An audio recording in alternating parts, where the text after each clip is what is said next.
Tout au long des siècles, les humains ont été éduqués, sans le savoir, par des intelligences qui n'avaient pour but que de se servir d'eux et de vivre à travers eux. Ils sont devenus des êtres prétentieux et irrespectueux qui veulent tout gérer pour leur profit personnel. Les mondes en dessous de nous ont peu à peu été réduits à l'esclavage. Les pierres, les plantes et les animaux n'ont plus d'autre raison d'être sur la terre que le bon plaisir des humains.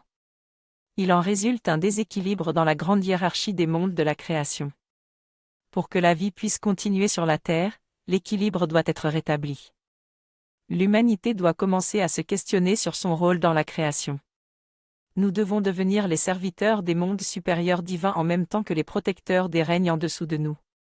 Pour que l'humanité reprenne sa place dans l'ordre cosmique, nous devons apprendre à vivre dans le respect de l'ordre universel. Notre rôle est important, nous sommes le règne central, celui qui unit les mondes de la mer, les animaux, les végétaux et les minéraux, au monde du Père, les dieux, les archanges et les anges.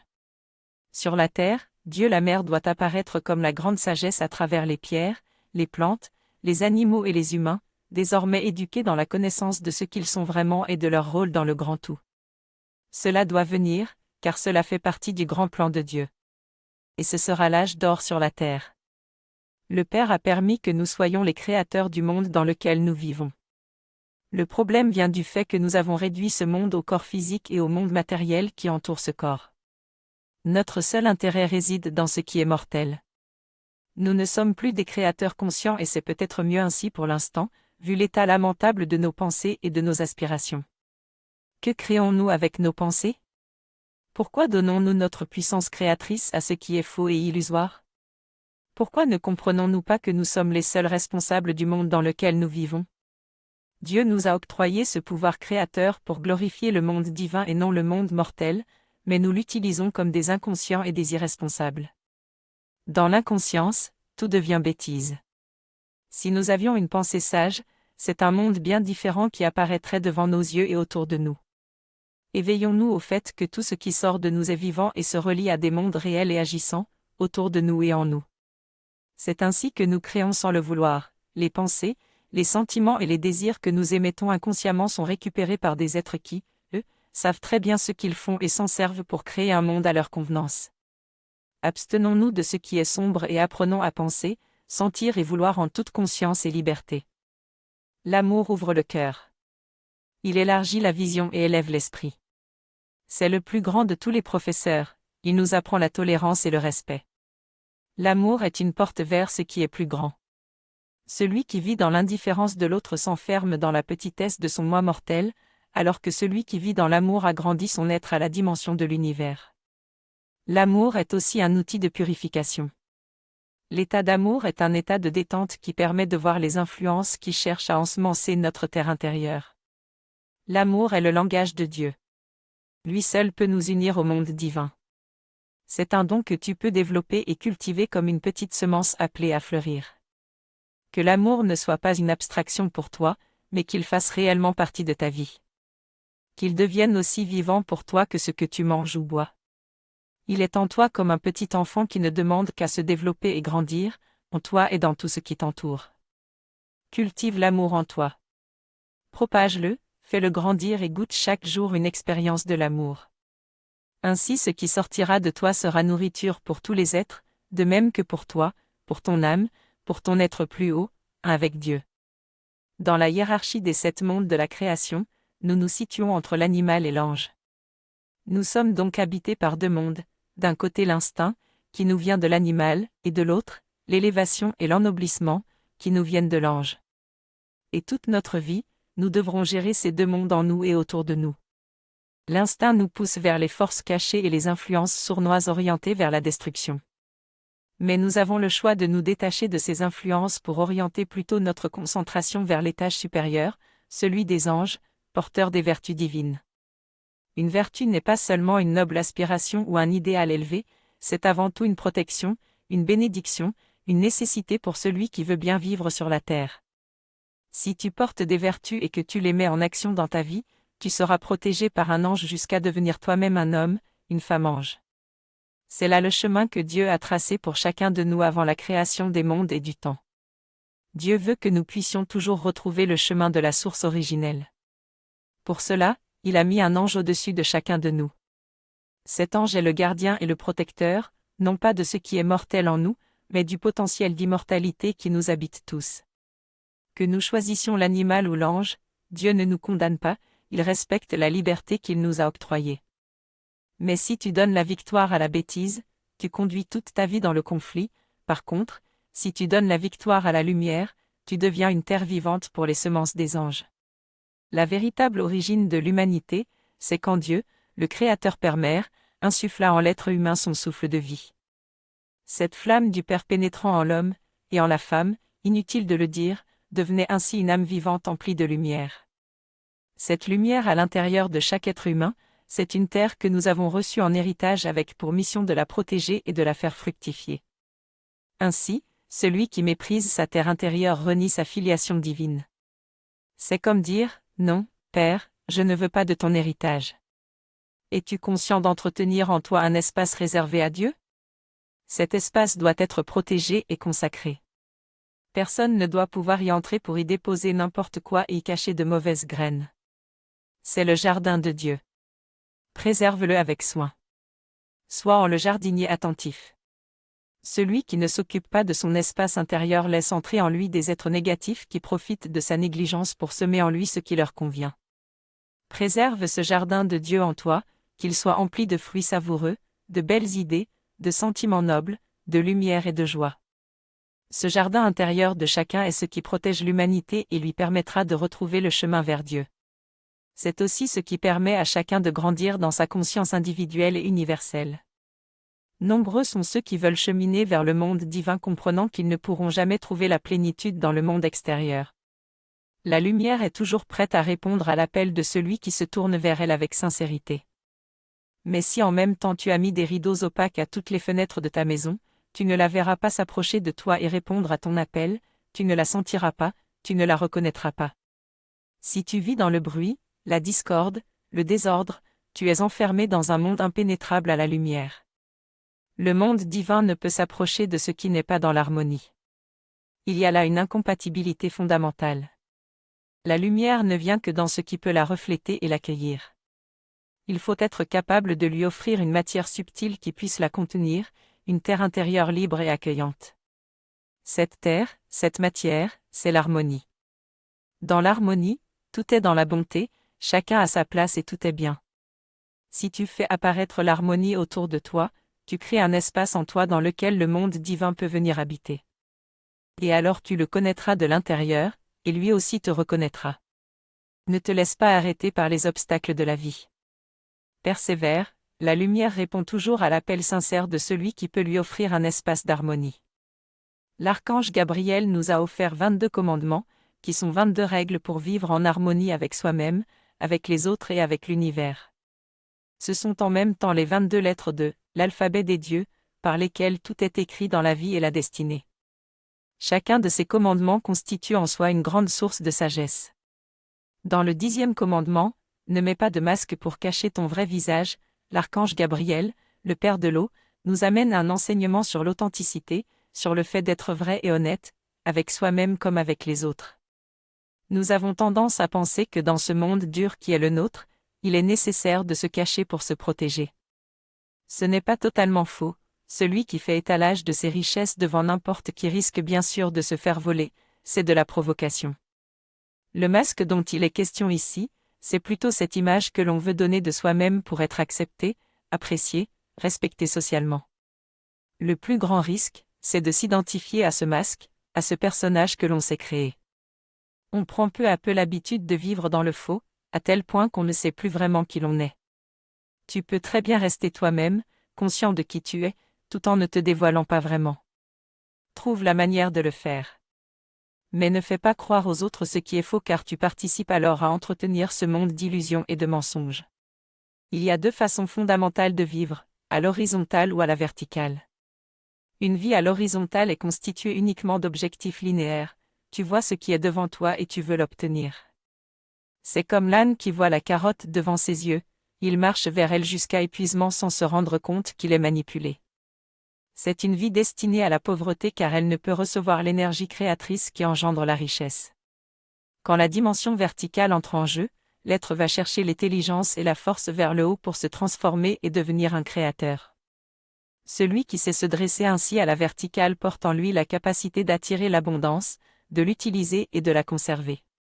C'est une énergie qui se multiplie par elle-même et qui conduit tout dans la profusion. Entrer sur le chemin de la verticalité permet de se libérer de cet état horizontal qui fait partie d'un plan pour maintenir l'humanité dans l'asservissement. La verticalité est un chemin qui ouvre les portes de la lumière et de la force qui renouvelle la vie. Si tu parviens à t'élever jusqu'à ce point d'éveil, tu trouveras la force de tout modifier dans ta vie et d'attirer à toi les mondes de la croissance et de l'expansion. Dans tout ce que tu entreprends, associe-toi avec l'intelligence divine pour la mettre en œuvre dans ta vie car c'est elle, et elle seule, qui apporte la richesse sur la terre et dans tous les mondes. La voie verticale est le chemin de la royauté et de la dignité.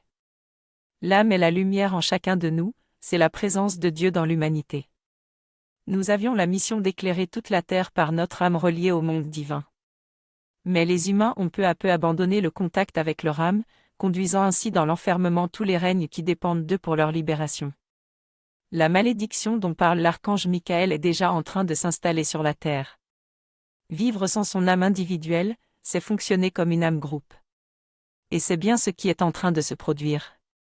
Déjà, les humains pensent plus ou moins de la même manière, ils ont des objectifs similaires, ils consomment les mêmes produits, ils rêvent de la même vie.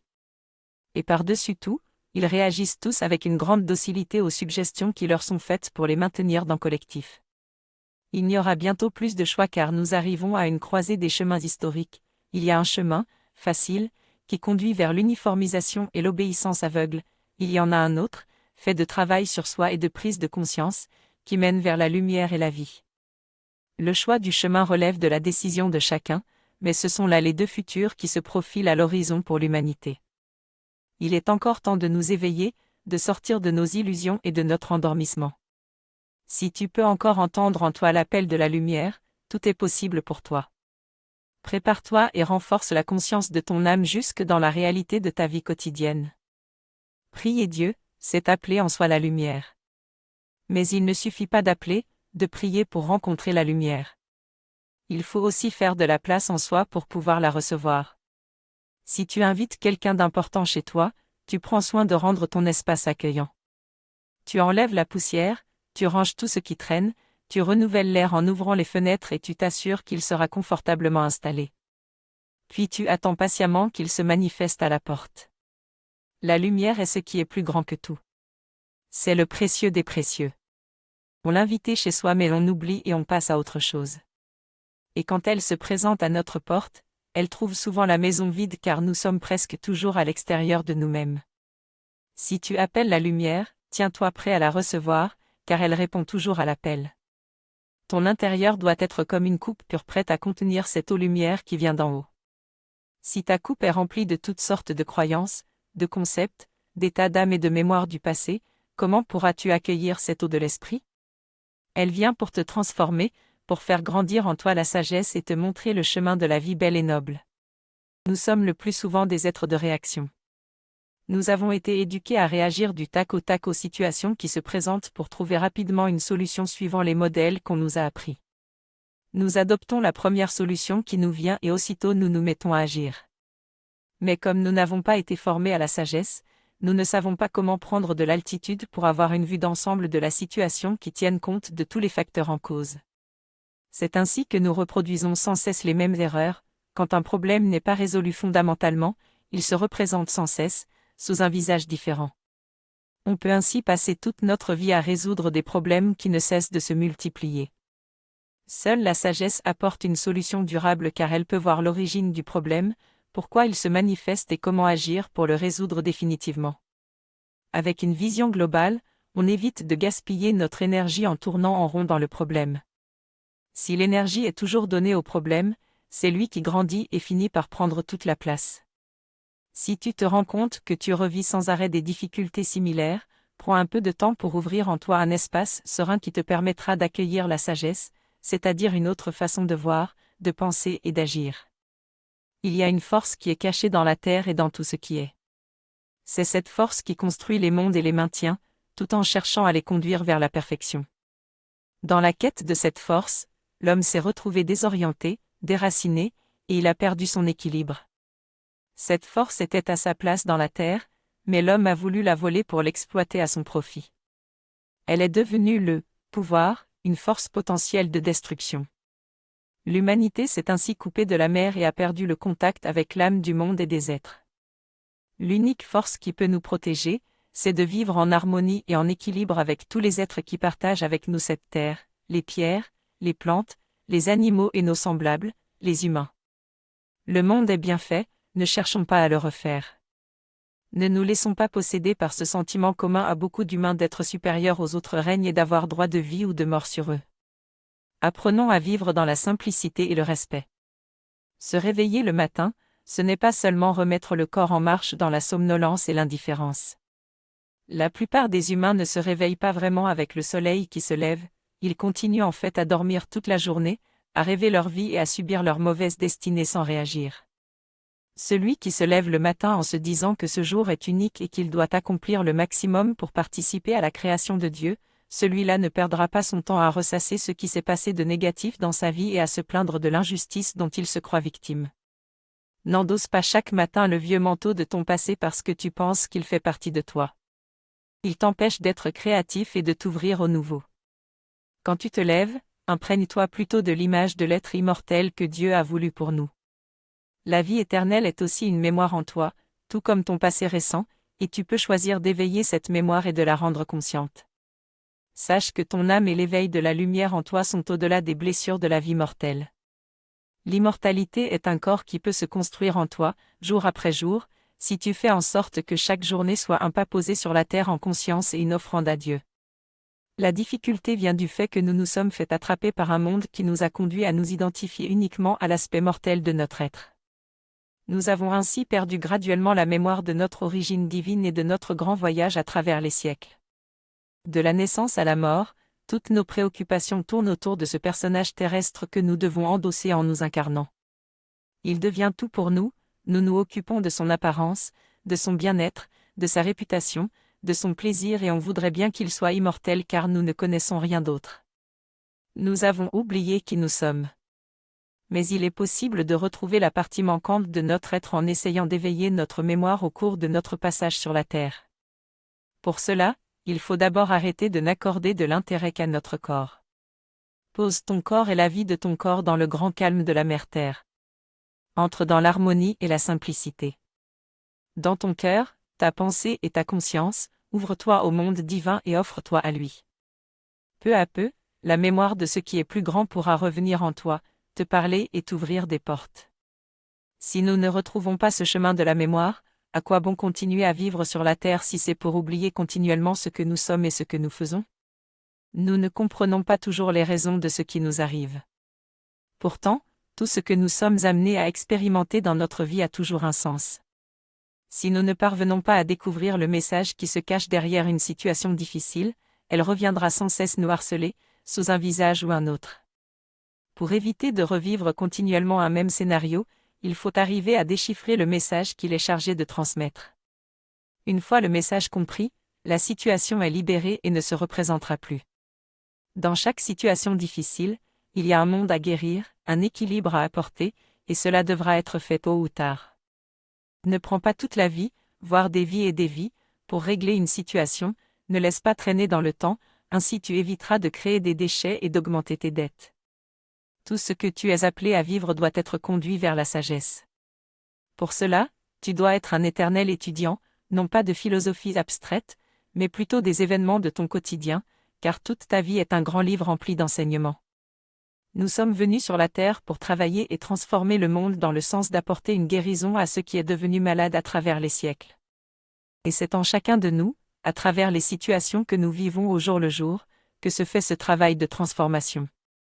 Nous voulons tous entrer dans le monde de l'immortalité. Nous rêvons tous de sauvegarder les acquis de notre vie terrestre et de préserver notre conscience et notre mémoire après la mort. Vouloir continuer notre chemin au-delà de la mort est un noble instinct de survie, mais qui concerne l'aspect humain de notre être. L'immortalité, par contre, concerne plutôt ce qui est divin en nous, notre âme.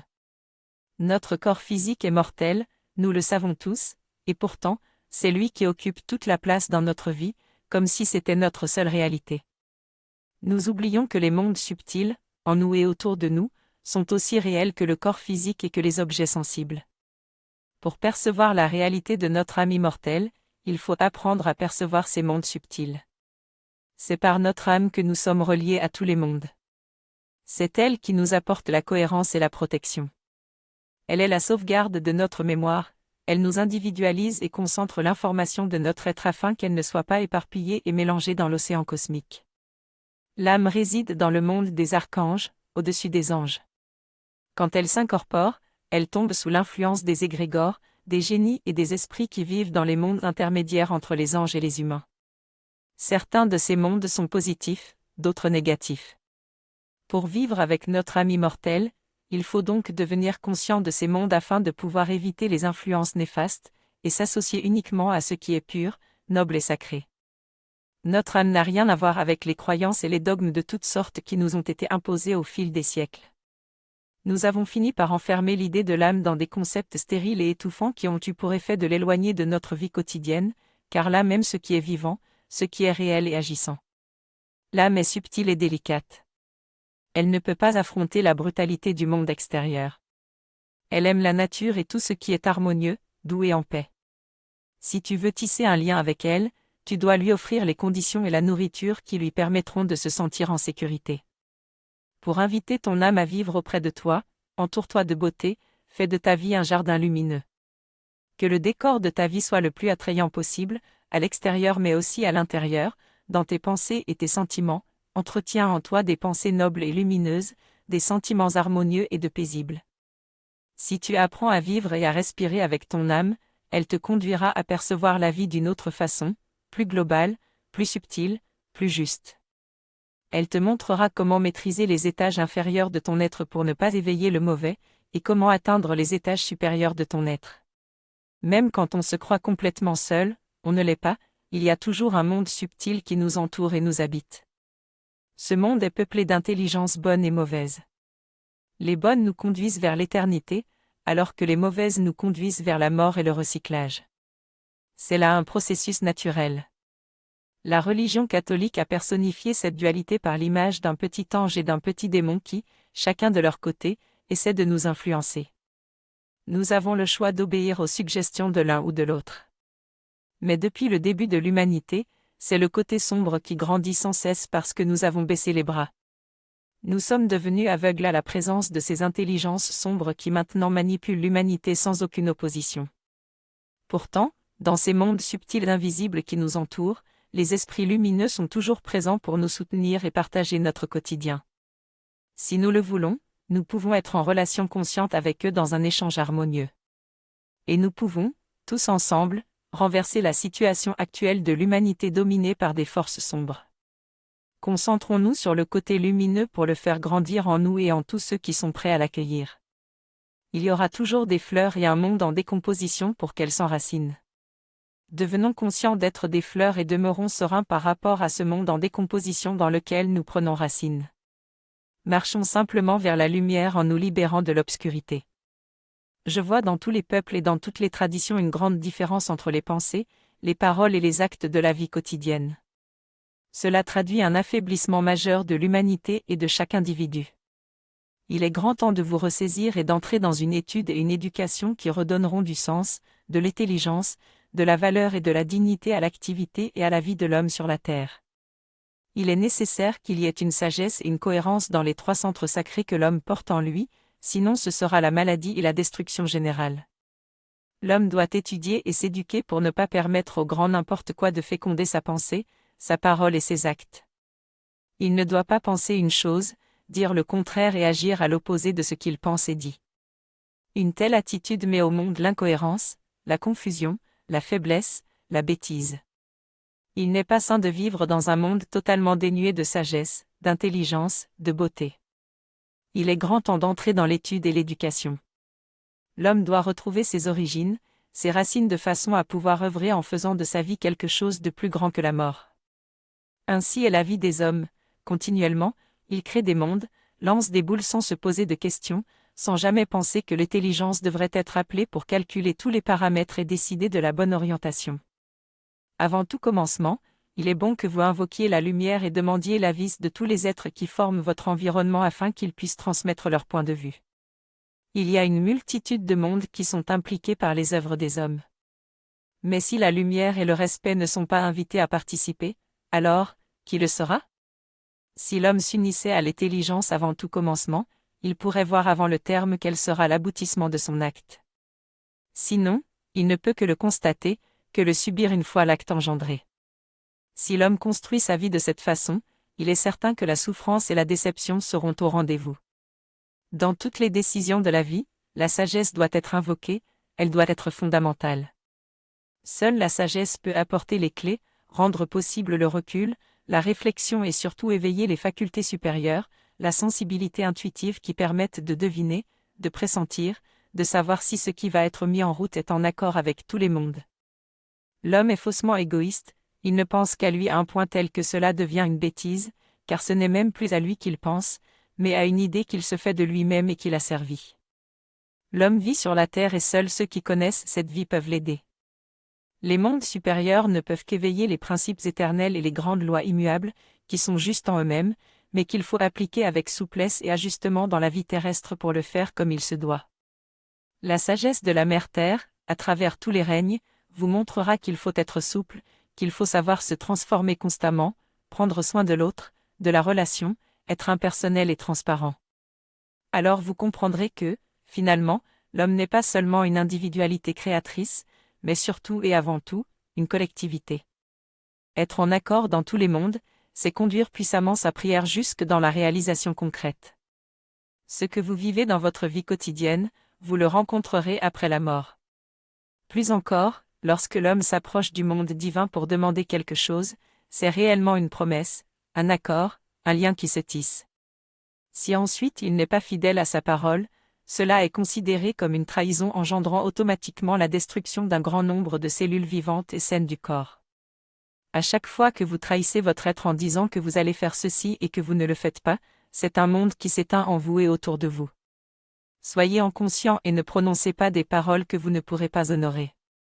Apprenez à contrôler les mondes qui viennent vous visiter et évitez de vous tourner vers un monde que vous ne connaissez pas. Ne donnez pas toute votre foi, tout votre être, votre vie à un monde dont vous ne savez rien et que vous ne pouvez pas réaliser dans votre vie, car c'est ainsi que l'homme s'appauvrit et entre dans la maladie. C'est par la parole que Dieu a créé tout ce qui existe. Il a dit, que la lumière soit, et la lumière fut. Saint Jean a dit, au commencement était le Verbe, et par lui toutes choses ont été créées. Et quand Dieu dit à Adam de donner un nom aux choses, il le nommait co-créateur, il lui donnait le pouvoir de créer. Ce pouvoir de création que Dieu nous a donné, c'est le pouvoir de dire ce que sont les choses et les êtres. Et les choses et les êtres deviennent ce que nous affirmons qu'ils sont. Qu'est-ce que l'arbre? Du bois de construction. Qu'est-ce que la vache? Du lait et de la viande. Qu'est-ce que l'enfant? Un futur travailleur au service de l'État et un futur consommateur. Les choses et les êtres deviennent pour tous comme on les a définis. L'humanité a abdiqué son droit de penser et de décider par elle-même. Tout au long de l'histoire, les humains qui sont parvenus aux commandes des peuples se sont laissés piéger par les entités qui gouvernent réellement et qui leur promettaient gloire et succès en échange de leur soumission. L'homme vit désormais sa vie comme un somnambule, confiné dans une seule partie de son être et complètement inconscient de la vraie réalité. L'humanité est ainsi devenue l'esclave de ce monde qui a volé son pouvoir en même temps que son âme. Pour récupérer notre pouvoir créateur, nous devons réapprendre à parler avec notre âme. La clé, que tout ce qui sort de notre bouche soit associé en toute conscience à l'intelligence divine. Permettez qu'en vous un espace consacré à la lumière apparaisse, progressivement, permettez-lui de grandir, de s'élargir jusqu'à devenir important, vital pour vous.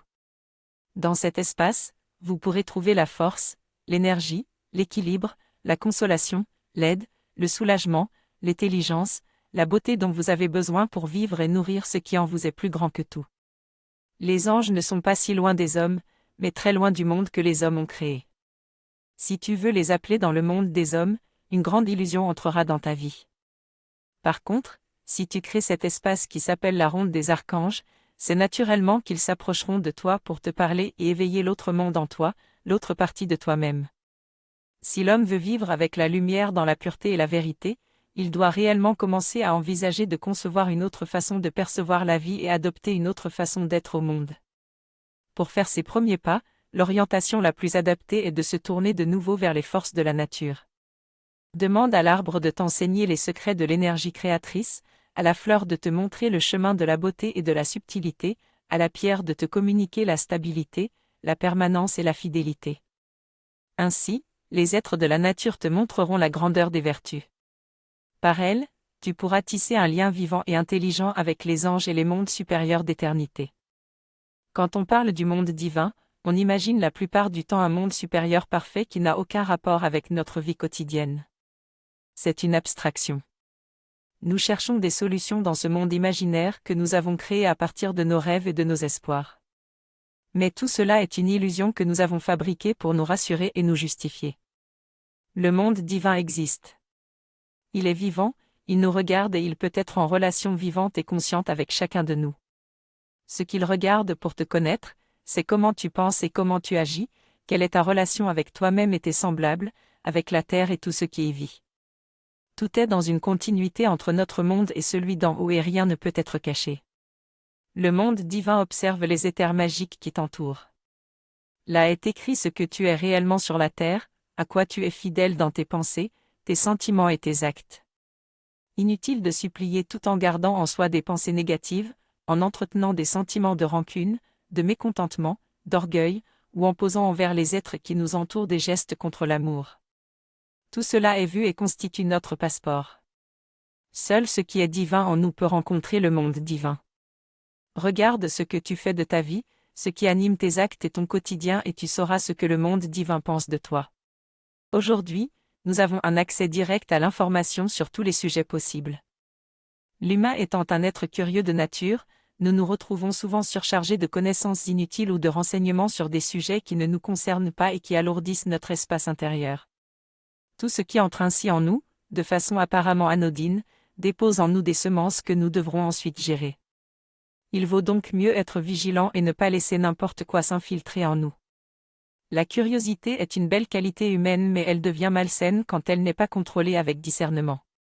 Ne laisse pas ton attention se faire capturer par tout ce qui se présente à toi. Évite de t'intéresser à ce qui ne te concerne pas. Tu n'es pas obligé de tout gober, de tout absorber. Réserve ton espace intérieur à ce qui a vraiment de l'importance pour toi. Tous les bagages inutiles que tu portes sont un frein pour ton évolution et ton cheminement vers la lumière. Ils te maintiennent en arrière et t'enferment dans un monde illusoire. Ils deviennent un poids lourd qui t'empêche de décoller vers les hauteurs. Apprends à voyager léger, neutre, empli uniquement de ce qui est essentiel et qui nourrit ton être éternel. Dieu est léger et il te conduit dans la légèreté. Nombreux sont ceux qui ont rejeté la religion parce que cela leur paraissait trop abstrait. Toutes les religions viennent de Dieu, elles sont le moyen de garder la connexion avec le monde d'en haut. Mais elles sont tombées dans l'abstraction à mesure que les humains les ont emplies de dogmes et de croyances sans fondement, car c'est cela qui est abstrait. Vivre incarné dans un corps, c'est vivre dans le concret, dans la réalité de la matière, les deux pieds sur terre. Mais être concret, ce n'est pas seulement prendre en compte la forme, l'aspect matériel, c'est aussi être capable de gérer l'aspect subtil qui se cache derrière la forme et qui est tout aussi réel. Ce qui est concret, c'est ce qui est vrai, objectif. C'est ce que tu fais, et pas ce que tu crois ou ce que tu penses. C'est difficile pour nous, les humains, car notre éducation nous a poussés vers des croyances spirituelles et des concepts philosophiques qui ne sont que des abstractions inutiles. Être concret, c'est être vrai dans ce que l'on fait. C'est accomplir dans la matière ce qui vient de l'esprit.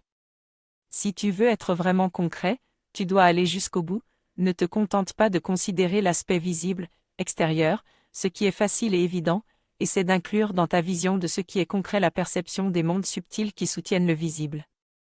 Sois vrai et authentique dans tout ce que tu fais et dans tous les aspects de ta vie.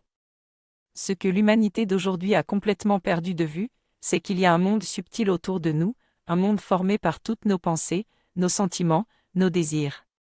C'est un monde réel et agissant empli d'êtres qui ont, eux aussi, des envies et des plans dans lesquels nous avons un rôle important à jouer.